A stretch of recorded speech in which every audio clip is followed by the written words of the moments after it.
So now happiest mind limited, अब देखिए यहाँ पर 855 रुपए का प्राइस चल रहा है। आफ्टर Q4 के नंबर्स के बाद कोई रिएक्ट करता हुआ वो नज़र नहीं आया स्टॉक। आप ये समझिए बहुत ही मामूली सा, सिर्फ और सिर्फ 2-3% का, और उसके बाद ठंडा यहाँ पर जो है क्लोजिंग हुई हैप्पीएस्ट माइंड की। अभी कमेंट्री आई है मैनेजमेंट की, क्या बोला है उन्होंने इस साल FY24 को लेकर, वो भी एक बड़ी बात है। क्या ग्रोथ डिलीवर करना चाहते हैं और वो उसके लिए कॉन्फिडेंट है। लेकिन असल में आप देखें तो ग्रोथ के नंबर्स और यहाँ पर ग्रोथ परसेंटेज वाइज अगर देखेंगे तो आपको पता चलेगा बिल्कुल कुछ भी यहाँ पर आपको हैप्पी करने जैसा नजर नहीं आ रहा है हैप्पीएस्ट माइंड के अंदर। तो कमेंट्री के अंदर सिर्फ एक लाइन काफी है समझने के लिए, happiest mind confident about achieving 25% revenue growth in FY24। अब यहाँ पर 25% रेवेन्यू ग्रोथ, आप अनुमान तो आप एकदम कह रहे हैं कि हम कॉन्फिडेंट है, लेकिन असल में आप क्वार्टर दर क्वार्टर अगर आप देखेंगे तो इन्वेस्टर्स को पता चलेगा कि कुछ भी हैप्पी नहीं है इसके अंदर। और जो ग्रोथ की बात कर रहे हैं, जो आपने सोच रखा था हैप्पीएस्ट माइंड के अंदर, वो ग्रोथ आपको पूरे एक साल में किसी क्वार्टर में नजर नहीं आई। तो एक बात मैं पूछूं हैप्पीएस्ट माइंड या कहें एक इन्वेस्टर्स से कि यहाँ पर आपको क्या लगता है, क्या आप हाई पी रेशियो को और हाई पर बेच सकते हैं या फिर लो पी रेशियो को हाई पर आते हुए बेच सकते हैं? कैसे आप पी रेशियो को देखते हैं? आप एक बात बताइए, आप ग्रोथ की बात कर रहे हैं, ग्रोथ आपके कॉम्पिटिटर आपसे बहुत ज़्यादा अच्छा डिलीवर कर रहे हैं मार्केट के अंदर। इस क्वार्टर में भी ऐसे टफ टाइम में आपके जो कॉम्पिटिटर हैं, आप मिड कैप कंपनी के अंदर आते हो, मिड कैप के अंदर इतने सारे स्टॉक्स हैं, इतनी कंपनियां हैं, ढेरों कंपनियां आईटी की जिन्होंने अच्छी डिलीवर की है अपने नंबर्स। आप बात करें, आप एक साल से देखिए, आप 2022 मार्च में 357 करोड़ की नेट सेल थी। अभी आपका Q4 के नंबर और यहाँ पर 2023 मार्च के नंबर देखिए, 377.98 करोड़ का नेट सेल पहुंचा। एक साल में आपका जो एक डिलीवर करना था वो आपका कुछ इस तरीके है, ठीक है ना। तो आप अगर आप देखें इनके जो कॉम्पिटिटर वो आज कहाँ पहुंच रहे हैं, स्टॉक्स उनके भागे जा रहे हैं, लेकिन आप हैप्पीएस्ट माइंड पर अगर आप देखेंगे तो वो ग्रोथ उतनी की उतनी ही है पूरे साल का। अगर आप देखिए, आप क्वार्टर दर क्वार्टर जज करें, Q3 के नंबर से अगर आप जज करेंगे तो आपको पता चलेगा 366.88 करोड़ से बढ़कर 377.98 करोड़ पर इसकी नेट सेल आई है। 10 करोड़ का मोटा मोटा यहाँ पर जो है ना बढ़ोतरी हुई है। आप इसको बढ़ोतरी कहते हो।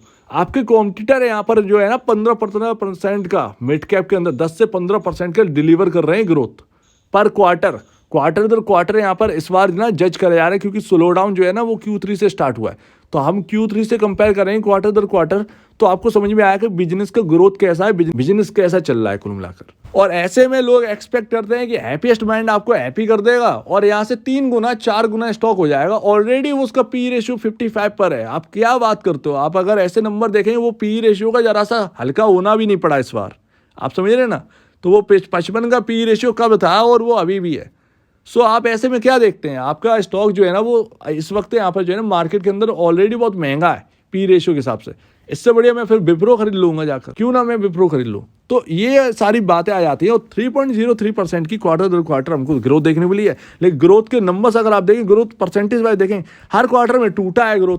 कहाँ 9.43% से पर क्वार्टर यहाँ पर ग्रोथ थी, वो अब 3.03% पर आ चुकी है। और प्रॉफिटेबिलिटी पूरे साल अगर आप देखेंगे तो कुछ नहीं, क्या यहाँ पर है, 52.11 करोड़ था 2022 मार्च में, 2023 मार्च का देखेंगे 57.66 करोड़ है। क्वार्टर दर क्वार्टर अगर आप देखेंगे Q3 से कंपेयर करके तो 57.58 करोड़ से बढ़कर 57.66 करोड़ हो गई है। सिर्फ और सिर्फ 0.14% का जंप हमको देखने को मिला है। अब आप बताइए, आप ऐसे नंबर से आप एक्सपेक्ट क्या कर रहे हैं? और क्या नए निवेशकों को कंपैरिजन नहीं करना चाहिए मिड कैप के और स्टॉक्स के साथ हैप्पीएस्ट माइंड को?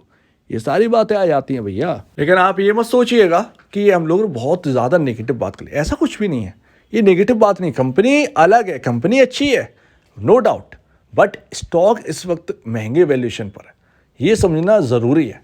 और ऐसा नहीं है कि मैं सही हूं, हो सकता है मैं बिल्कुल गलत हो सकता हूं, बिल्कुल गलत हो सकता हूं, इसमें नो डाउट, नो डाउट।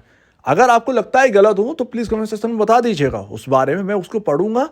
सही करना है तो सही करूंगा भी, ऐसी कोई बात नहीं है, मैं आपकी बात नहीं सुनूंगा, ऐसा कुछ भी नहीं है। आप बताएंगे तो और अच्छा लगेगा, अपनी स्टडी को और सही करूंगा। लेकिन यहाँ पर एक पॉजिटिविटी है, इतना हम लोगों ने नेगेटिव बात कर ली, थोड़ी सी पॉजिटिविटी बनती है म्यूचुअल फंड की तरफ से। म्यूचुअल फंड ने निपॉन इंडिया ETF ने थोड़ा सा हिस्सा बढ़ाया, 10% अपना थोड़ा सा यहाँ पर जो है ना शेयर्स में बढ़ोतरी करी है। Nippon India Nifty mid cap 150 index fund ने 4.29% की बढ़ोतरी करी है अपने शेयर्स में।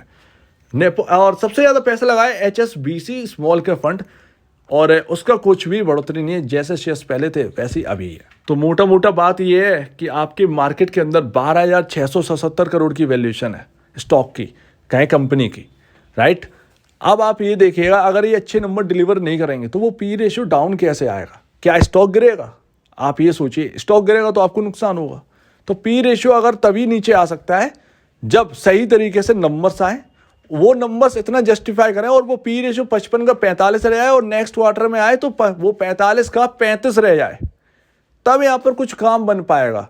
तभी अगर ये प्रॉफिट है यहाँ पर जो है ना, और जो नेट सेल है वो डिलीवर करेंगे, तब जाकर कुछ काम बन पाएगा, अर्निंग पर शेयर बढ़ेगा, तब यहाँ पर जो है ना वो वैल्यूएशन सस्ती होती हुई नजर आएंगी, इन्वेस्टर्स का अच्छा भला होता हुआ नजर आएगा।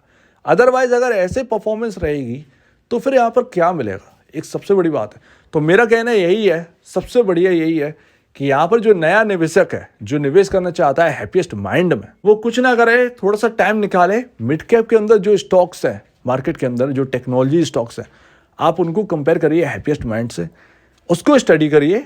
सैटरडे संडे आपको 2 दिन मिलते हैं, ऑफ मिलते हैं मार्केट के अंदर, आप उसको बिल्कुल स्टडी करिए। जिन्होंने भी Q4 के अंदर अच्छे डिलीवर किए नंबर ऐसे इन्वायरमेंट में, वो आगे भी डिलीवर कर देंगे, ऑब्वियस सी बात है। तो आप ऐसे चीज़ों को देखिए और कंपेयर करिए, तब जाकर आप निवेश के लिए आगे बढ़िए, ज़्यादा बेहतर ये होगा। अगर आप सिर्फ नाम सुन के और ये चीज़ें समझकर बस एक निवेश कर देंगे ना, तो फिर वो निवेश का कोई मतलब नहीं है। निवेश इंपॉर्टेंट नहीं है, आपका टाइम इंपॉर्टेंट है। अगर वो स्टॉक वहीं डला रहेगा और कुछ भी क्रिएट नहीं करेगा तो उसके कॉम्पिटिटर आज कहाँ पहुँच गए? मैं डेटामेटिक ऐसे ही नहीं चिल्ला, तो उसकी ग्रोथ जरा आप देख लीजिए। मैं कोई एडवर्टाइजर नहीं हूँ उसका, नहीं, ऐसा कुछ भी नहीं है। हमने दोनों स्टॉक को कवर किया था, डेटामेटिक ज़्यादा बेहतर लगा था। डेटामेटिक वहाँ से 5 गुना हो चुका है जब हमने बात करना स्टार्ट किया था, और हैप्पीएस्ट माइंड से भी कंपेयर किया था, और हैप्पीएस्ट माइंड अभी कहाँ पर है और डेटामेटिक कहाँ पर है। 30% का रिटर्न दिया है Q4 के बाद, तो आप समझ सकते हैं। तो स्टॉक ढूंढना है तो नए निवेशक यहाँ पर जो है ना, एक कंपैरिजन करके ही निवेश करें, ज़्यादा बेहतर है। बाकी पुराना इन्वेस्टर होल्ड कर रहा है, किसी को लॉसेस है, यहाँ पर मैं तो ये सीधे से कह सकता हूँ कि IPO वाले यहाँ पर खुश हैं क्योंकि उनका प्राइस बहुत लो पर है। लेकिन नया निवेश अगर कोई करता है तो वो खुश नहीं है, और जिसने 1200-1300 रुपए पर ले रखा है वो तो यहाँ पर जो है ना, उसे तो डर लग रहा होगा। तो ऑब्वियस सी बात है, तो नए लोग यहाँ पर जो है बच सकते हैं, ज़्यादा बेहतर। तो नए लोग सिर्फ और सिर्फ कंपैरिजन करिए, ज़्यादा बेहतर है। तब यहाँ पर निवेश के लिए आगे बढ़े किसी भी स्टॉक में, चाहे फिर वो हैप्पीएस्ट माइंड हो या कुछ भी हो, जो आपको अच्छा लगता है उधर देखें। सो उम्मीद है आपको बात अच्छी लगी होगी। आपका क्या कहना है इसके ऊपर कमेंट सेक्शन में कहिए, और अगर आपसे वीडियो प्रॉब्लम है, कुछ पूछा है, कुछ बताएं, कुछ कहना है तो प्लीज कमेंट सेक्शन में कहिए। और अब वीडियो देखने के लिए बहुत धन्यवाद दोस्तों।